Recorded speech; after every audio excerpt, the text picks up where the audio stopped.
দেখুন, শিক্ষা ব্যবস্থার কারিকুলাম পরিবর্তনের প্রস্তাব আসছে, এটা আমাদের জন্য একটা দুঃখজনক।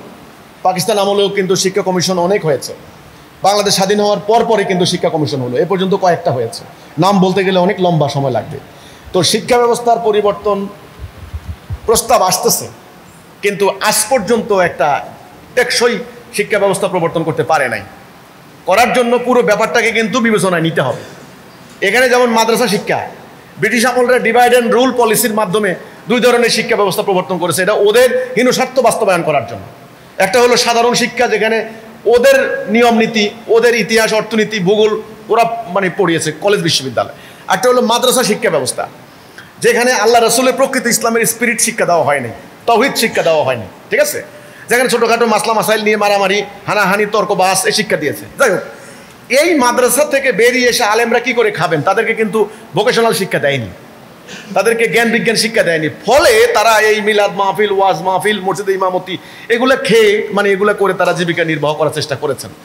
এখন মাদ্রাসার মধ্যে হয়েছে কি অনেক ভাগ, যেমন ধরেন কাওমি মাদ্রাসা, এটা এক ধরনের সিলেবাস, এক ধরনের কারিকুলাম, তাদের আবার 27টা 28টা বোর্ড আছে, তারা কিন্তু সরকারের নিয়ন্ত্রণ মানেন না। আবার আলিয়া মাদ্রাসা, তাদের আবার এক ধরনের একটা প্র্যাকটিস, এক ধরনের আকিদা। আবার সালাফি মাদ্রাসা দেখবেন এক ধরনের, আহলে হাদিস মাদ্রাসা এক ধরনের, নুরানি মাদ্রাসা আরেক ধরনের, নানান কিসিমের মাদ্রাসা।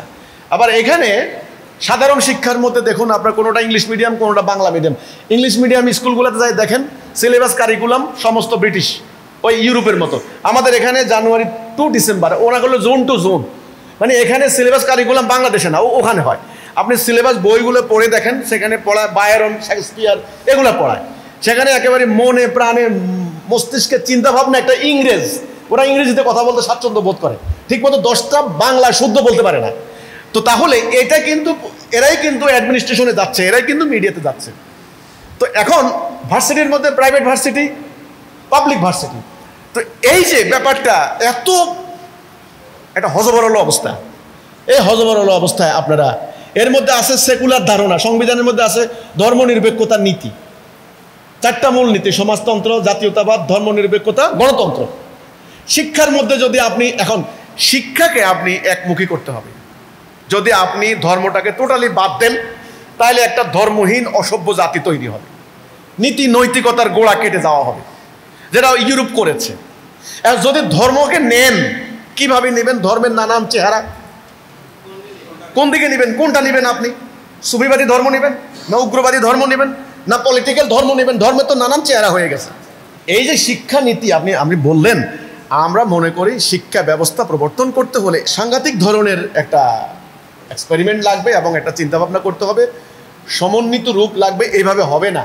এখন আগেরটা বাদ দিবেন, নতুন আরেকটা করবেন, এটা দুর্ভাগ্যজনক। আজ পর্যন্ত একটা শিক্ষা কাঠামো তৈরি হয়নি। আমি মনে করি সেই শিক্ষা কাঠামো তৈরি করার জন্য আমাদের কাছে যে মূল সূত্র আছে, আমরা এমন শিক্ষা ব্যবস্থা প্রবর্তন করতে চাই যেখানে একটা মানুষ একদিকে মোমেন হবে, আরেকদিকে মানবতার কল্যাণকামী হবে। সে না খেয়ে থাকবে তবু চুরি করবে না, সে না খেয়ে থাকবে তবু দেশের সম্পদ পাচার, একদিকে দেশপ্রেমিক, আরেকদিকে মোমেন, মানবতাবাদী। এরকম শিক্ষা ব্যবস্থা চাই আমরা, এবং সেটা আমাদের দ্বারা সম্ভব। এই হলো আমার কথা, এছাড়া হবে না।